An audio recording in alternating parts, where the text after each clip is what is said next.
E já está aqui com a gente o nosso Paulo Figueiredo Filho, que com certeza não entrou na introdução por uma organização feita pelo Joel, né? Com certeza. É um boicotando o outro, né? É uma disputa. Tentando passar a perna no outro. É muito triste que isso aconteça neste momento. A gente não queria que isso acontecesse. Enfim, mas é a vida, né? Bom dia, Paulo Figueiredo Filho. Já que você chegou por último, eu vou começar por você. Eu quero saber o que você acha dessa situação dos bares e restaurantes aqui em São Paulo. Qual é a solução que você enxerga para resolver esse problema de maneira mais imediata possível e também para que a gente possa pensar em preservar as vidas? Bom, a solução está aqui fora para quem quiser olhar, né? Eu tenho dito aos espectadores, as pessoas para tomarem as suas decisões educadas, para elas observarem o exemplo dos Estados Unidos, como os estados americanos estão lidando com essa situação. Um exemplo muito bom, que o governador João Dória teve a oportunidade de observar de perto no final do ano passado, rapidamente, até ser flagrado aqui em Miami, sem máscara dentro de uma loja, é o estado da Flórida, o estado onde fica Miami, né? A Flórida é onde eu resido, é um dos estados que adotou restrições menos severas ao coronavírus, adotou ali algumas restrições em março e abril, em maio, na verdade abril e maio, e depois ela foi gradualmente soltando as restrições, até que hoje, na maioria do estado, você tem vida normal, tá? Eu estava em Naples aqui, que é uma outra cidade aqui perto de onde eu moro. Em Naples, você não percebe que houve coronavírus. As pessoas não estão mais nem usando máscara nas ruas ou nem usando máscaras em restaurantes. O número de casos aumentou? Nada desproporcional. Você, aqui onde eu moro, mais perto de Miami, você tem a necessidade de máscara só se o dono do estabelecimento exigir que você use máscara. Não tem nenhuma regra estadual. Todos os bares e restaurantes estão abertos, festas estão funcionando, a vida funciona normalmente.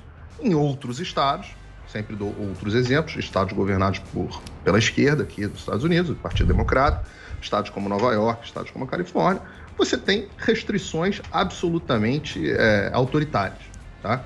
E aí, nesses estados, o que acontece? O número de casos é muito maior do que aqui. Você está tendo restaurantes e bares fechando loucamente e nenhuma melhora em relação à Flórida. E na Flórida você deveria ter bastante gente a mais, né, morrendo, porque a Flórida é um estado repleto de velhinhos. Solução, então, está aqui. Você pega o desemprego na Flórida, alguma coisa perto de 6%, você pega o desemprego na Califórnia, alguma coisa em torno de 14%, 15%, Nova York, alguma coisa em torno de 14%. Então, a solução ficou clara, uma coisa que ficou claro é que esses lockdowns, essas medidas restritivas, elas simplesmente não funcionam. Elas servem para parecer que o político está fazendo alguma coisa, mas elas não têm mais respaldo científico, esse povo que diz científico, não sei o quê. Esse pessoal, na verdade, que chama a gente de negacionista, como se a gente dissesse que não há vírus, esse pessoal é o negacionista da economia. É o negacionista de que se você fechar essas medidas restritivas só servem para quebrar o pobre dos comerciantes e donos de bares e restaurantes em São Paulo e não serve para nada do ponto de vista da saúde. São Paulo tem desproporcionalmente mais casos e mais mortes de Covid do que a média nacional. Então, qual o efeito que isso está tendo? Não está tendo efeito nenhum. Então, Paulo, Perfeito. A pergunta que você me fez foi qual é a solução? A solução é, meu amigo, peça as pessoas para terem responsabilidade, tente adequar o sistema de saúde que você teve 1 ano para adequar e, cara, deixa a vida rolar. Não tem muito o que fazer. Perfeito, Paulo. Joel, sabe uma coisa que eu estava pensando aqui? Não sei qual que é a sua opinião, mas você não acha que há uma transferência de culpa dessa história toda para bares e restaurantes? E políticas, por exemplo, de transporte público não estão sendo colocadas em destaque nessa discussão toda? Porque é uma aglomeração, né, Joel? Se a gente for pensar ônibus, metrô, enfim. Será que a culpa não está sendo transferida só para os bares e restaurantes nesse momento? Perfeito, Paulo. A gente está vendo um setor arcando com grande parte do custo dessas medidas. Um setor que já vinha combalido, que teve finalmente uma abertura relativa e que agora sofre de novo, fechando nos fins de semana e se sentindo com razão como se eles fossem o grande bode expiatório, porque todo o resto continua tendo aglomerações, mas justo o setor de restaurantes e bares está pagando o pato por todos os outros, né? Eu não tenho dúvida de que alguns lugares realmente geram aglomerações, realmente fazem festas até clandestinas, e isso são aqueles eventos que se chamam de super spreader, mega infecciosos, que realmente funcionam para alastrar a doença por aí. Mas diversos restaurantes seguem certinho todas as normas de distanciamento, e daí a chance é muito baixa. Por quê? Porque existem 2 metros de distância entre as mesas, porque a pessoa, quando ela está de pé, ela bota a máscara e anda pelo restaurante, portanto, a chance dela passar direto uma gotícula de saliva para outros é muito baixa. Portanto, o ambiente fica seguro. O restaurante, especialmente aqueles que são mais arejados, alguns até têm área externa, nesses é quase impossível, se estiverem seguindo as medidas, que uma pessoa contagie outra com o coronavírus. O que eu acho inexplicável são 2 coisas. Primeiro, como você indica, Paulo, a gente teria que ver quais são os outros lugares possíveis de contágio. Transporte público estão aglomerando muito. Por que não usar parte do orçamento do combate ao coronavírus para manter mais ônibus funcionando, por exemplo, que daí você diminui a concentração de pessoas em cada ônibus ou em cada trem do metrô. Outro ponto, como é que São Paulo não adotou, isso é inexplicável, como é que São Paulo não adotou a regra de mesas na calçada e nas vagas de estacionamento da rua, como diversas cidades no mundo inteiro fizeram, e é comprovado em ambiente aberto, o contágio do vírus é muito menor, porque ele não fica aerosolizado no ar e, portanto, uma das fontes do contágio acaba. O Paulo mencionou aí que a Flórida não fez nada ou fez muito pouco e está com bons números, é verdade, mas é preciso lembrar que os Estados Unidos estão aí 50 estados e tem diversos estados, como Dakota do Sul, Dakota do Norte, que também tiveram medidas baixíssimas, achavam que estava tudo bem e hoje em dia estão entre os piores do país. Então, o caso da Flórida específico, de fato os números são baixos, não há evidência nenhuma de que isso seja porque ela tomou poucas medidas. Outros estados tomaram também poucas medidas e estão com números terríveis, assim como diversos países. Aqui no Morning a gente sempre vem discutindo diversos países no mundo, eu não vou voltar para a velha lista que eu falava com a Adriles, mas restrições podem ser bem-vindas, mas elas têm que ser feitas com inteligência. Você não quer punir alguém demasiadamente uma atividade que tem baixo risco de contágio, como a abertura dos restaurantes, seguindo as normas. Por fim, só para finalizar, argumento que donos de restaurante usam e que eu acho que faz sentido você proíbe o restaurante, as pessoas estão se aglomerando em festas clandestinas, em casa, e talvez isso até aumente. É preciso olhar bem para isso. Paulinho, bem curto, por favor, porque a gente tem muita pauta hoje aqui no primeiro bloco. Vai lá. Muito rápido. É isso mesmo que o Joel está falando. Vou, a princípio, concordar com ele. Realmente, você tem outros estados que não adotaram restrições e tiveram muitos casos. Você tem estados que adotaram restrições e tiveram muito caso. Ou seja, as restrições não influenciam na quantidade de resultado que você está tendo. O que eu estou querendo dizer é justamente que você não tem uma correlação. E não que você tenha uma correlação, que se você abrir tudo, aí ninguém vai pegar coronavírus.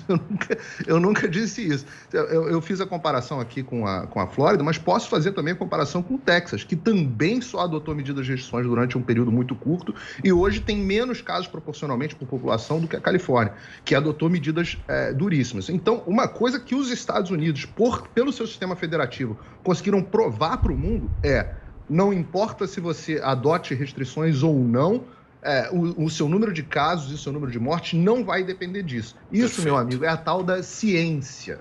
Perfeito. Joel, a sua tréplica curta, por favor. Rapidinho, não, tem correlação sim. Inclusive, estados que se restringem mais, diversos estados do Nordeste, estão com bons números aí, fizeram medidas de restrição. Há uma correlação positiva entre restrições e diminuir o número de casos. Fala uma aqui. Agora, nos Estados a Unidos. questão é que isso não é bala de prata também. Pode acontecer de um estado usar, ou o vírus já estava se espalhando internamente, especialmente estados que têm grandes cidades, daí a restrição chega tarde demais e não consegue conter o contágio. Mas mesmo assim, a evidência que a gente tem de Nova York, de Milão, de diversas outras, de Londres, de diversas outras cidades, é que o lockdown, embora ele chegue às vezes tarde demais, ele ajuda a quebrar, sim, o contágio e o aumento do contágio, que seria ainda maior. Ok, queridos. Ô Zé, Londres, deixa eu te Nova perguntar. York, Milão, deixa eu perguntar uma coisa para o Zé aqui. Paulo, peraí. Deixa eu perguntar uma coisa para o Zé aqui. Ô Zé, eu vi uma informação circulando ontem que o governador João Dória pode rever essas restrições para esse próximo final de semana. Você tem alguma informação para passar para a gente? Essa é a expectativa.